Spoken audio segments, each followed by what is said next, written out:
मैंने एक वीडियो देखा है जो कोई अपने आप को वकील कहता है।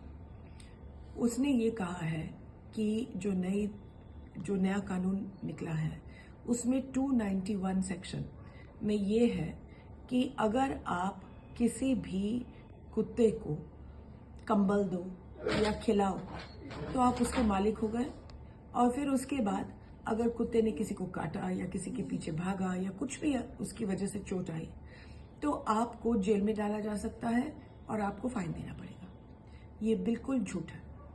ये शायद ये वकील है भी नहीं, या अगर है तो उसको ये समझना चाहिए कि अगर मैं किसी को कंबल दे दूं या किसी को खाना खिलाऊं तो मैं उसके मालिक नहीं बन गई।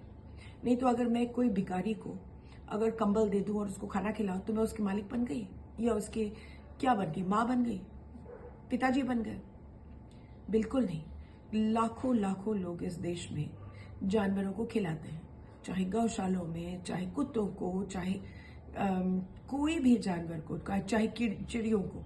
अगर मैं चिड़ियों को खाना खिला दूं तो मैं चिड़ियों के मालिक बन गई हूं।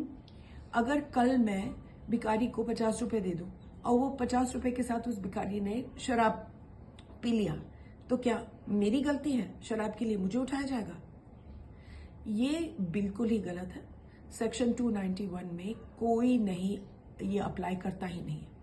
वो बहुत क्लियर सेक्शन है। वो कहता है कि अगर आप मालिक हो उस कुत्ते के, वो कुत्ता आपके घर में रहता है, आपने उसको खरीदा है या अपनाया है, अपने घर में रखते हैं, उसको लीश बांधते हैं, सब लोगों को मालूम है कि आपके पास कागज है उस कुत्ते के, और अगर उस कुत्ते ने किसी को काटा या दूसरे कुत्ते को तंग किया या कुछ ऐसे किया जिससे चोट पहुंचाए, तब जाकर के ये कानून आपके ऊपर लागू होता है। लेकिन अगर आप देश के जानवरों को खिलाएं, अगर आप हिंदुस्तानी जानवरों को खिलाएं, चाहे गाय हो, चाहे बकरा हो, चाहे बिल्ली हो, चाहे कुत्ता हो, चाहे चिड़िया हो, तो ये कानून आपके लिए लागू नहीं होता।